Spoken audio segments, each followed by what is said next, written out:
Salut les réfractaires, aujourd'hui on est le dimanche 12 avril et ce jour n'est pas comme les autres. Il n'est pas comme les autres parce que demain, le lundi 13 avril à 20 h, le président de la République va prendre la parole. Et bah forcément, à force, on commence à le connaître, notre Manu.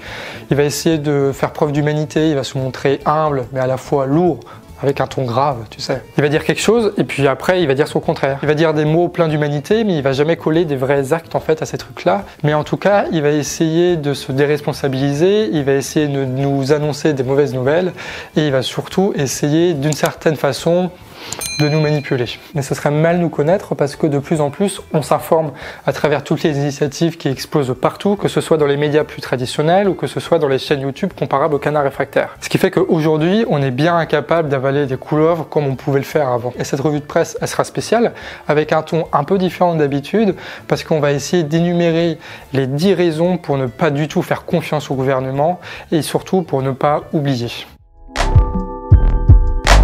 Parce que oui, on n'oublie pas que lors de la première réunion interministérielle à propos du coronavirus, il a été ni question de réquisitionner les usines textiles pour faire des masques qui nous manquaient, ni question de renforcer les hôpitaux et encore moins de gérer les importations du matériel nécessaire. La première mesure qui a été faite lors de cette réunion interministérielle du coronavirus, la toute première, c'était de passer en force la réforme des retraites à travers le 49.3 en catimini. Ce qui montre l'opportunisme et le mépris qu'avait le gouvernement par rapport à l'OMS, à l'opposition parlementaire, aux manifestations contre la réforme des retraites et encore plus à l'opinion publique qui rejetait massivement la réforme des retraites. Et ce 49.3 là, durant cette première réunion de crise du coronavirus, ça a été acté le 29 février. Et à cette époque, ça faisait déjà un mois que le gouvernement savait que l'épidémie allait arriver en France et qu'elle était beaucoup plus grave qu'annoncée. Parce que oui, on n'oublie pas non plus les propos d'Agnès Buzyn qu'elle a fait au Monde le 17 mars. Je savais que la vague du tsunami était devant nous.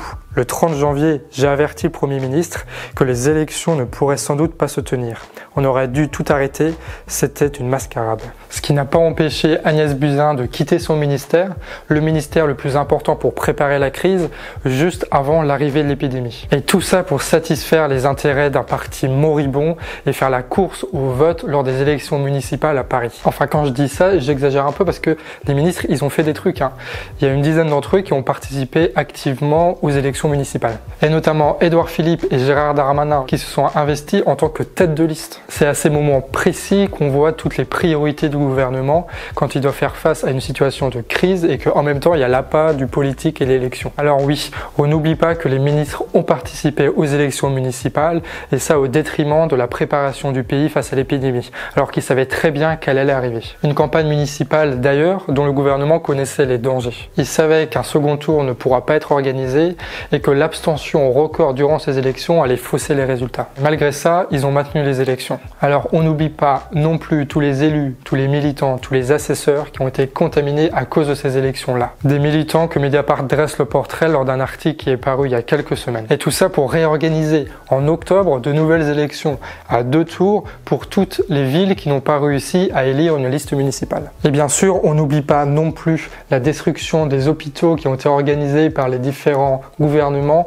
et dont Macron a largement participé. Entre 2013 et 2018, il y a eu 17 500 lits d'hospitalisation complète qui ont été supprimés et 4 000 rien qu'entre 2017 et 2018. On n'oublie pas non plus la marchandisation de la santé, la tarification à l'acte, l'endettement organisé dans les hôpitaux pour justifier des coupes budgétaires et l'implémentation petit à petit d'entreprises et de cliniques privées pour remplacer l'hôpital public. Et ceux qui ont bonne mémoire n'oublient pas non plus le fait que Macron avait annoncé en 2018 qu'il ne toucherait plus du tout à l'hôpital et qu'il ferait aucune économie dessus, alors que même au même moment, tu avais une fuite des ministères qui montrait une note qui prévoyait 1 milliard d'économies. Pourtant, aujourd'hui, c'est les soignants, entre autres, qui tiennent le pays à bout de bras et qui sont sujets à tant d'éloges de la part de nos dirigeants. Mais ce sont ces mêmes soignants qui ont eu de cesse de dénoncer cette situation dramatique des hôpitaux pendant une mobilisation historique qui a duré plus d'1 an. Alors on n'oublie pas les manifestations réprimées,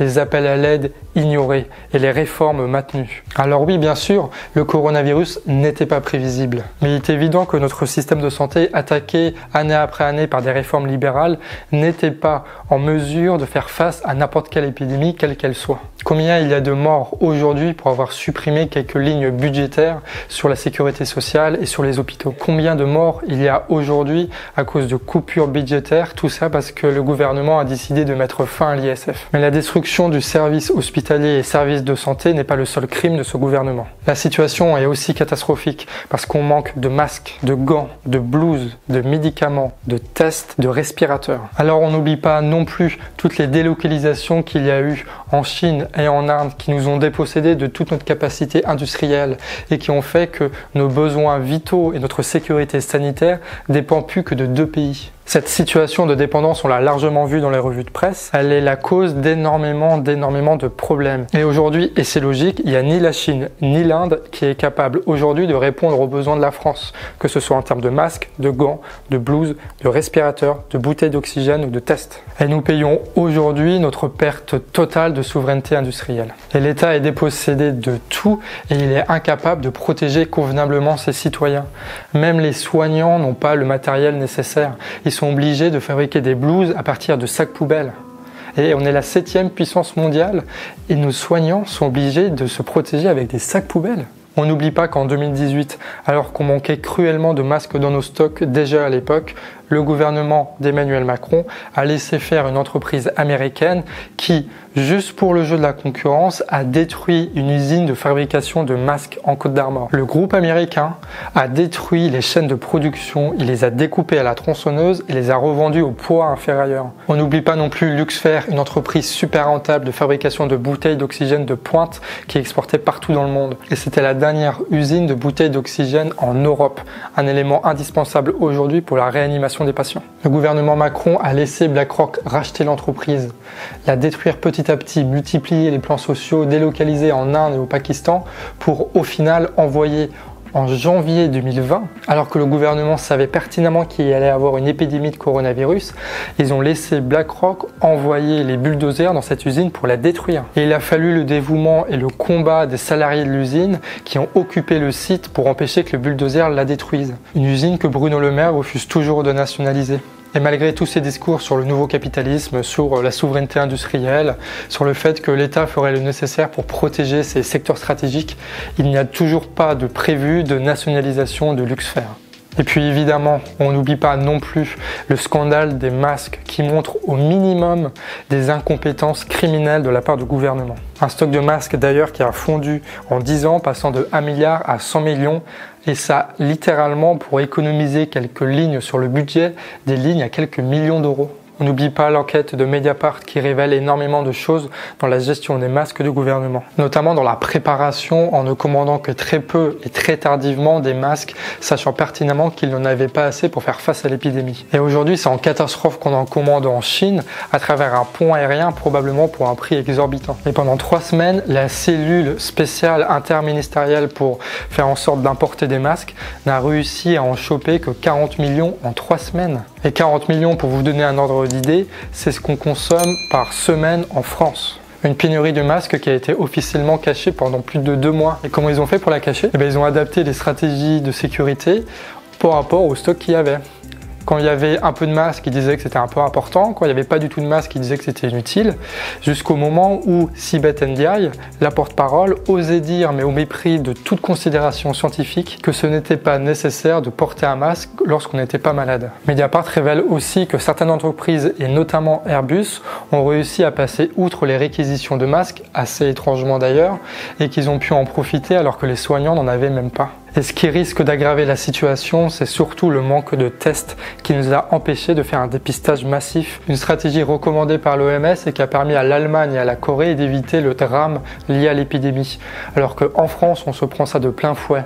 Et le gouvernement, dans son habitude, a toujours nié l'importance du dépistage massif, tout ça parce qu'il n'y avait pas de tests. Ces tests que les labos vétérinaires auraient pu faire dès le début et de manière massive si elles avaient reçu les autorisations. Mais il a fallu attendre l'article du Point point et le scandale qui est allé avec pour qu'enfin le gouvernement bouge, parce que encore une fois, le gouvernement a plus peur des scandales politiques que de la crise sanitaire. Des tests que même les très gros laboratoires très perfectionnés n'arrivaient pas à faire en masse parce qu'il n'y avait pas assez de gants. Les gens là-bas, ils ne pouvaient pas manipuler les échantillons par peur de se faire contaminer eux-mêmes parce qu'ils n'avaient pas de quoi se protéger. Et c'est malgré tout ça que les ministres et le gouvernement enchaînent les déclarations d'amour pour ceux qui n'étaient rien avant et qui maintenant, on s'en rend compte, font tenir la société. Ces gens-là qui d'ailleurs, quelques mois plus tôt, étaient des gilets jaunes au passage. Et malgré les gestes de bon sens qu'a fait le gouvernement, notamment l'interdiction des licenciements, on n'oublie pas non plus la casse du travail qui allait avec la votation de la crise sanitaire, notamment les 60 heures par semaine, le travail dominical et le fait que le patron puisse imposer les RTT. Alors non, on n'oublie pas le double discours du ministre de l'économie qui à la fois dit qu'il va falloir faire des efforts pour les travailleurs et qui de l'autre côté refuse de toucher à la fiscalité des plus riches, notamment avec l'exit tax, la flat tax, l'ISF, le CICE ou l'évasion fiscale. Alors même que tout ce que je viens de citer représenterait plus de 100 milliards d'euros par an. Bruno Le Maire qui a demandé d'ailleurs aux entreprises du CAC 40 de faire preuve de bon sens et de ne pas livrer leur argent aux dividendes mais plutôt dans l'économie réelle. Mais ça sans aucune mesure contraignante. Ce qui fait que là, ce trimestre-là, 2020, ça va battre le record du nombre de dividendes reversés aux actionnaires en Europe. Vous imaginez, 360 milliards d'euros va être versé à des actionnaires dans toute l'Europe, alors qu'en même temps, on va demander une saignée des peuples, et notamment à travers le mécanisme européen de stabilité qui va programmer l'austérité tout de suite après la fin du coronavirus. Et pendant ce temps-là, au ministère de la Santé, à travers les agences régionales de santé, on programme toujours au CHRU de Nancy la suppression de 600 postes et de 175 lits. Et pour finir, on n'oublie pas non plus la dérive autoritaire qui est organisée petit à petit par le gouvernement, à travers le traçage numérique, le rabaissement de l'Assemblée nationale et la gouvernance par ordonnance, la censure de plus en plus forte à travers les réseaux sociaux, le langage guerrier et absolument ridicule du président de la République, et les abus qui se multiplient par rapport aux amendes de confinement. On n'oublie pas non plus les propos dégueulasses du préfet l'allemand qui assimilait les personnes en réanimation à des délinquants, un préfet qui est toujours en activité aujourd'hui, un même préfet qui a d'ailleurs osé facturer l'entrepôt des cercueils à Rungis aux familles des décédés. On n'oublie pas non plus les coups de communication d'Emmanuel Macron, comme on l'a vu la dernière fois, des opérations de com qui sont aussi truquées par le montage. Alors oui, c'est sûr, le président, il va prendre la parole. Il va nous parler, il va apparaître responsable, il va faire son coup de com' comme d'habitude.